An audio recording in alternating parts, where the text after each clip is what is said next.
Mutual ഫണ്ടുകളിൽ നിക്ഷേപം നടത്തുവാനായിട്ട് മടി കാണിച്ച് പിന്നോട്ട് നിൽക്കുന്ന ഒട്ടനവധി വ്യക്തികൾ നമ്മുടെ സമൂഹത്തിലുണ്ട്. അത് വളരെ എഡ്യൂക്കേറ്റഡ് ആയിട്ടുള്ള ആളുകളാണെങ്കിലും എന്നാൽ എഡ്യൂക്കേഷൻ്റെ നിലവാരം കുറഞ്ഞ ആളുകളാണെങ്കിൽ തന്നെ മ്യൂച്വൽ ഫണ്ടുകളെക്കുറിച്ചുള്ള പോപ്പുലാരിറ്റി കൂടി വരുന്ന ഒരു സാഹചര്യത്തിൽ മ്യൂച്വൽ ഫണ്ടുകളിൽ നിക്ഷേപം നടത്തുവാനായിട്ട് മുന്നോട്ട് വരുന്നത് പലപ്പോഴും വിദ്യാഭ്യാസം നിലവാരം കുറഞ്ഞ വ്യക്തികളോ അല്ലെങ്കിൽ താഴ്ന്ന നിലയിലുള്ള ജോലികൾ ചെയ്യുന്ന വ്യക്തികളോ ആണ്. അവരവരുടെ ഫ്യൂച്ചറിലേക്കുള്ള ഫൈനാൻസിനെ കുറിച്ച് പ്ലാൻ ചെയ്യുന്നതിനും അവരുടെ ഫൈനാൻഷ്യൽ ഗോൾ അച്ചീവ് ചെയ്യുന്നതിനും വേണ്ടിയിട്ട് ഇതേപോലെയുള്ള കാര്യങ്ങൾ പഠിക്കുന്നുണ്ട്, കാര്യങ്ങൾ മനസ്സിലാക്കുന്നുണ്ട്. മനസ്സിലാക്കിയതിൻ്റെ ബേസിസിൽ അവർ ഇൻവെസ്റ്റ്മെൻറ്റുകൾ നടത്തുന്നുണ്ട്. കുറച്ച് കാലങ്ങൾക്ക് മുന്നേ സ്ത്രീകൾ അധികമായിട്ട് ഇതേപോലെ നിക്ഷേപങ്ങൾ നടത്താറില്ല. മ്യൂച്വൽ ഫണ്ടുകളിലോ അല്ലെ ഷെയർ മാർക്കറ്റുകളിലോ ഉള്ള നിക്ഷേപങ്ങൾ നടത്താറില്ല. റീസെൻ്റ് ആയിട്ടുള്ള ഡേറ്റ കാണിക്കുന്നത് ഡിമാറ്റ് അക്കൗണ്ട് ഓപ്പൺ ചെയ്യുന്നതിലും അതേപോലെ തന്നെ മ്യൂച്വൽ ഫണ്ടുകളിൽ നിക്ഷേപം നടത്തുന്നതിനും സ്ത്രീകൾ മുൻപന്തിയിലാണെന്നാണ്. സ്വന്തമായിട്ട് ഡിമാറ്റ് അക്കൗണ്ട് ഓപ്പൺ ചെയ്യുന്നു, മ്യൂച്വൽ ഫണ്ടുകളുടെ അക്കൗണ്ട് ഓപ്പൺ ചെയ്യുന്നു, KYC ഫോർമാലിറ്റീസ് കംപ്ലീറ്റ് ചെയ്യുന്നു, സ്വന്തമായിട്ടുള്ള രീതിയിൽ റിസർച്ച് ചെയ്ത് അല്ലെങ്കിൽ മറ്റാരെങ്കിലും അഭിപ്രായമെടുത്ത് മ്യൂച്വൽ ഫണ്ടുകളിലും സ്റ്റോക്ക് മാർക്കറ്റിലും നിക്ഷേപം നടത്തുന്ന ഒട്ടനവധി വനിതകൾ നമ്മുടെ ഇന്ന് കേരളത്തിലുണ്ട്. പല സമയങ്ങളിലും മ്യൂച്വൽ ഫണ്ടുകളിലുള്ള നിക്ഷേപം റിസ്കി ആണ് എന്ന ആളുകൾ ധരിച്ചു വെച്ചിട്ടുണ്ട്. ഒരു എക്സ്റ്റെൻഡ് വരെ മ്യൂച്വൽ ഫണ്ടിലുള്ള നിക്ഷേപങ്ങൾ റിസ്കിയാണ്. അത് പ്രോപ്പറായിട്ടുള്ള രീതിയിൽ നിക്ഷേപം നടത്തി ലോങ് ടൈമിലേക്ക് നമുക്ക് ഹോൾഡ് ചെയ്താൽ നമ്മുടെ കഴിഞ്ഞ കാല ചരിത്രങ്ങൾ കാണിക്കുന്നത് മ്യൂച്വൽ ഫണ്ട് നിക്ഷേപങ്ങളിൽ നിന്ന് നല്ലൊരു വരുമാനം നേടാമെന്നാണ്. കഴിഞ്ഞ കാലങ്ങളിൽ ഉണ്ടായ വരുമാനം ഫ്യൂച്ചറിലേക്ക് റിപ്പീറ്റ് ചെയ്യുമെന്നുള്ളതിൽ ഗ്യാരണ്ടി ഇല്ല. പക്ഷേ നമ്മുടെ ഇന്ത്യയുടെ ഇക്കണോമിക് സിറ്റുവേഷൻ മറ്റുള്ള ഇൻഫ്രാസ്ട്രക്ചർ ഡെവലപ്മെൻറ്റും എല്ലാം കൺസിഡർ ചെയ്യുമ്പോൾ നമുക്ക് കഴിഞ്ഞ കാലങ്ങളിൽ ലഭിച്ച റിട്ടേൺസിനേക്കാളും കൂടുതലുള്ള ഒരു വരുമാനം വരും കാലങ്ങളിൽ ലഭിക്കുമെന്നുള്ളതാണ് കണക്കുകൂട്ടൽ. ഇന്നത്തെ വീഡിയോയിൽ നമ്മൾ ഡിസ്കസ് ചെയ്യുന്നത് താരതമ്യേന റിസ്ക് കുറഞ്ഞ കാറ്റഗറിയിൽപ്പെട്ട മ്യൂച്വൽ ഫണ്ട് സ്കീമുകളാണ്. അതായത് ഹൈബ്രിഡ് കാറ്റഗറിയിൽപ്പെട്ട മ്യൂച്വൽ ഫണ്ട് സ്കീമുകൾ. ഹൈബ്രിഡ് എന്നുകൊണ്ട് ഞാനിവിടെ ഉദ്ദേശിക്കുന്നത് ഒന്നിൽ കൂടുതൽ അസറ്റ് ക്ലാസ്സുകളിൽ ഓരോ ഇൻവെസ്റ്ററിൻ്റെയും റിസ്ക് ആപ്പിറ്റേറ്റിന് അനുസൃതമായിട്ട് നിക്ഷേപം നടത്തുന്ന മ്യൂച്വൽ ഫണ്ട് സ്കീമുകൾ എന്നാണ്. മ്യൂച്വൽ ഫണ്ട് സ്കീമുകളിൽ ഏറ്റവും റിസ്കി ആയിട്ടുള്ള സ്കീം എന്ന് പറയുന്നത് ഇക്വിറ്റി സ്കീമുകളാണ്. അതായത് ഡയറക്റ്റ് ആയിട്ട് സ്റ്റോക്ക് മാർക്കറ്റിൽ ലിസ്റ്റ് ചെയ്ത ഷെയറുകളിൽ നിക്ഷേപം നടത്തുന്ന മ്യൂച്വൽ ഫണ്ട് സ്കീമുകൾ. എന്നാൽ ഹൈബ്രിഡ് കാറ്റഗറിയിൽ പെടുന്ന മ്യൂച്വൽ ഫണ്ട് സ്കീമുകൾ ചെയ്യുന്നത് വളരെ റിസ്കി ആയിട്ടുള്ള ഇക്വിറ്റി ഷെയറിനോടൊപ്പം തന്നെ ഡെറ്റ് സെക്യൂരിറ്റികളും, അതായത് കടപ്പത്രങ്ങൾ, ഗവൺമെൻറ് സെക്യൂരിറ്റികൾ, അതേപോലെ ഫിക്സഡ് ആയിട്ട് ഇൻകം ജനറേറ്റിംഗ് സെക്യൂരിറ്റികളിലും നിക്ഷേപം നടത്തുന്നു.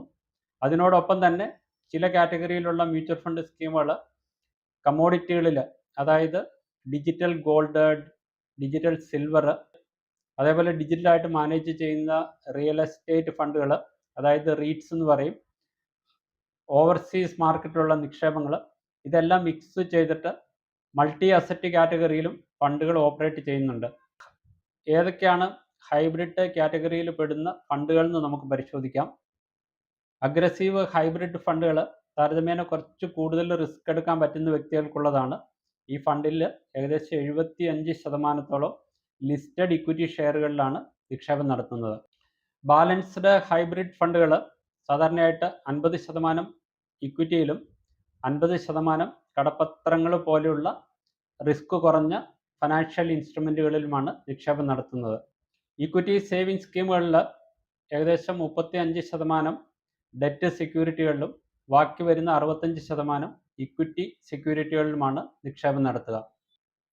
ഇതിൽ ഏറ്റവും ഇമ്പോർട്ടൻ്റ് ആയിട്ടുള്ള ഒരു കാറ്റഗറി എന്ന് പറയുന്നത് dynamic asset allocation ഫണ്ടാണ്.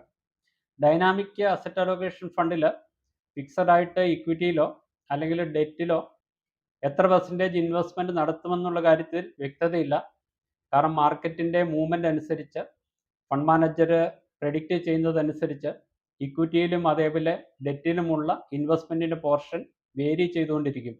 Equity market മോശമായിട്ടുള്ള രീതിയിൽ പെർഫോം ചെയ്യുന്നു എന്ന് ഫണ്ട് മാനേജർ മനസ്സിലാക്കിയാൽ ഇക്വിറ്റിയിലുള്ള എക്സ്പോഷർ അവർ കൂടുതലും വിറ്റ് ഡെറ്റ് പോർഷനിലേക്ക് മാറ്റുകയും, അതേപോലെ ഡെറ്റ് മാർക്കറ്റ് മോശമായിട്ടുള്ള രീതിയിൽ പെർഫോം ചെയ്യുന്നു എന്ന് ഫണ്ട് മാനേജർ മനസ്സിലായാൽ ഡെറ്റ് പോർഷനിൽ നിന്നുള്ള പോർഷൻ അല്ലെങ്കിൽ ഇക്വിറ്റി മാർക്കറ്റ് ഒരു ബുള്ളിഷ് ട്രെൻഡിലേക്ക് പോകുന്ന സമയത്ത് ഡെറ്റ് സെക്യൂരിറ്റികൾ വിറ്റ് അത് ഇക്വിറ്റി സെക്യൂരിറ്റികളിലേക്ക് മാറ്റുന്നു. ഡൈനാമിക് അസറ്റ് അലോക്കേഷൻ ഫണ്ടും താരതമ്യേന റിസ്ക് കുറഞ്ഞ കാറ്റഗറിയിൽ പെടുന്ന ഫണ്ടാണ്. ഏറ്റവും ഇമ്പോർട്ടൻ്റ് ആയിട്ടുള്ള മറ്റൊരു അസറ്റ് ക്ലാസ് അല്ലെങ്കിൽ ആ കാറ്റഗറിയിൽ പെടുന്ന ഫണ്ടുകൾ എന്ന് പറയുന്നത് മൾട്ടി അസറ്റ് ഫണ്ടുകളാണ്. ആ പേരിൽ നിന്ന് തന്നെ വളരെ വ്യക്തമാണ്, ഒന്നിൽ കൂടുതൽ അസറ്റ് ക്ലാസ്സുകളിൽ നിക്ഷേപം നടത്തുന്ന ഫണ്ടുകളെയാണ് സാധാരണയായിട്ട് മൾട്ടി അസറ്റ് ഫണ്ടുകൾ എന്ന് പറയുന്നത്. ഈ ഫണ്ടുകളിൽ ഇക്വിറ്റി ഉണ്ടാവാം, ഡെറ്റ് ഉണ്ടാവാം, കമ്മോഡിറ്റീസ് ഉണ്ടാവും, അതായത് ഡിജിറ്റൽ ഗോൾഡോ ഡിജിറ്റൽ സിൽവറോ, റിയൽ എസ്റ്റേറ്റുകളിലുള്ള നിക്ഷേപം ഡിജിറ്റൽ ഫോമിൽ, അതായത് റീറ്റ് പോലെയുള്ള ഫണ്ടുകളിലുള്ള നിക്ഷേപം, ഇൻ്റർനാഷണൽ മാർക്കറ്റിൽ ചെറിയൊരു പോർഷൻ എക്സ്പോഷർ, അതുപോലെ F&O മാർക്കറ്റിലുള്ള നിക്ഷേപം. ഇതേപോലെ ഒന്നിൽ കൂടുതൽ അസറ്റ് ക്ലാസ്സുകളിൽ ഒരേ സമയം നിക്ഷേപം നടത്തുന്ന ഫണ്ടുകളാണ് മൾട്ടി അസറ്റ് ഫണ്ട്. ഒന്നിൽ കൂടുതൽ കാറ്റഗറിയിലുള്ള അസറ്റുകളിൽ നിക്ഷേപം നടത്തുമ്പോൾ തീർച്ചയായിട്ടും പ്രോപ്പറായിട്ടുള്ള രീതിയിൽ റിസ്ക് ഡൈവേഴ്സിഫൈ ചെയ്യുവാനും ഒരു കാറ്റഗറിയിലുള്ള അസറ്റുകൾ പെർഫോം ചെയ്യുന്നില്ല എങ്കിൽ മറ്റ് കാറ്റഗറിയിൽ പെർഫോം ചെയ്യുന്ന അസറ്റുകൾ കൊണ്ട് എല്ലാ സമയങ്ങളിലും ഒരു സ്റ്റേബിൾ ആയിട്ടുള്ള റിട്ടേൺസ് ഇതേപോലെയുള്ള മൾട്ടി അസറ്റ് ഫണ്ടുകൾക്ക് ജനറേറ്റ് ചെയ്തു തരാനായിട്ട് സാധിക്കും. ഹൈബ്രിഡ് ഫണ്ട് ഓഫ് ഫണ്ട്, സാധാരണ ഫണ്ട് ഓഫ് ഫണ്ട് എന്നുകൊണ്ട് ഉദ്ദേശിക്കുന്നത് ഒരു മ്യൂച്വൽ ഫണ്ട് മറ്റൊരു മ്യൂച്വൽ ഫണ്ട് സ്കീമിൽ ഇൻവെസ്റ്റ് ചെയ്യുക. ലിസ്റ്റഡ് ആയിട്ടുള്ള സെക്യൂരിറ്റികളിലോ ഡെറ്റ് സെക്യൂരിറ്റികളിലോ നിക്ഷേപം നടത്തുന്നതിന് പകരമായിട്ട് മറ്റൊരു ഫണ്ടിൽ നിക്ഷേപം നടത്തുന്ന ഫണ്ടുകളെയാണ് ഫണ്ട് ഓഫ് ഫണ്ട് എന്ന് പറയുന്നത്. റിട്ടയർമെൻറ്റ് സൊല്യൂഷൻ ഫണ്ടുകളും സാധാരണയായിട്ട് ഇതേപോലെയുള്ള ഹൈബ്രിഡ് ഫണ്ടുകളുടെ കാറ്റഗറിയിലാണ് ഓപ്പറേറ്റ് ചെയ്യുന്നത്. ഈ ഹൈബ്രിഡ് ഫണ്ടുകളെ അതിൻ്റെ റിസ്കിൻ്റെ കാരണങ്ങൾ പരിഗണിച്ച് നമുക്ക് 3 കാറ്റഗറി ആയിട്ട് തിരിക്കാം.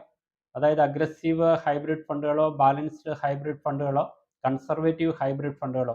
റിസ്ക് ഒട്ടും എടുക്കുവാൻ താല്പര്യമില്ലാത്ത വ്യക്തികൾക്ക് ഈ കൺസർവേറ്റീവ് ഹൈബ്രിഡ് ഫണ്ടുകൾ തിരഞ്ഞെടുക്കാവുന്നതാണ്. ഇതേപോലെയുള്ള ഫണ്ടുകളിൽ സാധാരണയായിട്ട് ഒരു ഇക്വിറ്റി പോർഷനിലുള്ള ഒരു ഇൻവെസ്റ്റ്മെൻറ്റ് ഒരു 35% കൂടുതൽ വരാറില്ല. അതിനാൽ ഇക്വിറ്റി മാർക്കറ്റ് മോശമായിട്ട് പെർഫോം ചെയ്യുന്ന ഒരു സാഹചര്യത്തിലും ഇതേപോലെയുള്ള ഫണ്ടുകൾക്ക് റീസണബിൾ ആയിട്ടുള്ള ഒരു റിട്ടേൺസ് ജനറേറ്റ് ചെയ്ത് തരാനായിട്ട് സാധിക്കും. മ്യൂച്വൽ ഫണ്ടുകളിൽ നിങ്ങൾക്ക് ആദ്യമായിട്ട് നിക്ഷേപം നടത്തണമെങ്കിൽ അതിനൊരു അക്കൗണ്ട് ഓപ്പൺ ചെയ്യുകയും നിങ്ങളുടെ KYC ഫോർമാലിറ്റീസ് കംപ്ലീറ്റ് ചെയ്യുകയും ചെയ്യണം. മ്യൂച്വൽ ഫണ്ടുകളിൽ നിക്ഷേപം നടത്തുവാനായിട്ട് ആഗ്രഹിക്കുന്ന വ്യക്തികൾ ഈ വീഡിയോയുടെ ഡിസ്ക്രിപ്ഷനിൽ കൊടുത്തിരിക്കുന്ന ലിങ്ക് ഉപയോഗിച്ച് രജിസ്റ്റർ ചെയ്യുക.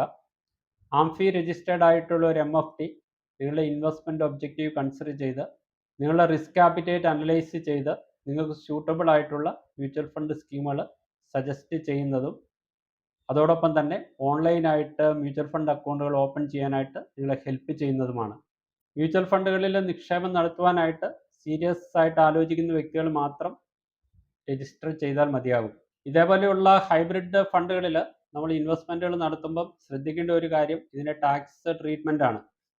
ഇക്വിറ്റി ഓറിയൻറ്റഡ് ആയിട്ടുള്ള ഹൈബ്രിഡ് ഫണ്ടുകളിൽ, അതായത് 65% കൂടുതൽ ഇക്വിറ്റിയിൽ നിക്ഷേപം നടത്തുന്ന ഫണ്ടുകളാണെങ്കിൽ അത് ഇക്വിറ്റി ഫണ്ടുകളുടെ കാറ്റഗറിയിലാണ് പെടുന്നത്. അങ്ങനെയുള്ള ഫണ്ടുകളിൽ നിന്ന് നമുക്ക് ലഭിക്കുന്ന ക്യാപിറ്റൽ ഗെയിൻ, അതായത് ഒരു വർഷത്തിന് ശേഷമാണ് നിങ്ങൾ യൂണിറ്റുകൾ വിറ്റ് നിങ്ങൾക്ക് ക്യാപിറ്റൽ ഗെയിൻ ഉണ്ടാകുന്നതെങ്കിൽ അത് ലോങ് ടൈം ക്യാപിറ്റൽ ഗെയിൻ ആയിട്ട് കൺസിഡർ ചെയ്ത് 12.5% ടാക്സും, ഒരു വർഷത്തിന് മുന്നെയാണ് നിങ്ങൾ ഇതേപോലെയുള്ള ഫണ്ടുകൾ വിൽക്കുന്നതെങ്കിൽ അത് ഷോർട്ട് ടൈം ക്യാപിറ്റൽ ഗെയിൻ ആയിട്ട് കൺസിഡർ ചെയ്ത് 20% ടാക്സുമാണ് കൊടുക്കേണ്ടത്. എന്നാൽ ഇതേപോലെയുള്ള ഹൈബ്രിഡ് ഫണ്ടുകളിൽ ഇക്വിറ്റി പോർഷനുള്ള അണ്ടർലൈങ് അസറ്റ്സ് 35 മുതൽ 65% വരെ ആണെങ്കിൽ അതിൻ്റെ ക്യാപിറ്റൽ ഗെയിൻ ടാക്സിൻ്റെ ട്രീറ്റ്മെൻറ്റ് ഡിഫറൻ്റ് ആണ്. നിങ്ങൾ 24 മാസം വരെയും ഈ ഫണ്ട് ഹോൾഡ് ചെയ്തിട്ട് വിറ്റ് കഴിഞ്ഞാൽ അത് ലോങ് ടൈം ക്യാപിറ്റൽ ഗെയിൻ ആയിട്ട് കൺസിഡർ ചെയ്ത് നിങ്ങൾ 12.5% മാത്രം ടാക്സ് കൊടുത്താൽ മതി. 24 മാസങ്ങൾക്ക് മുന്നെയാണ് നിങ്ങൾ വിൽക്കുന്നതെങ്കിൽ അത് ഷോർട്ട് ടൈം ക്യാപിറ്റൽ ഗെയിൻ ആണ്.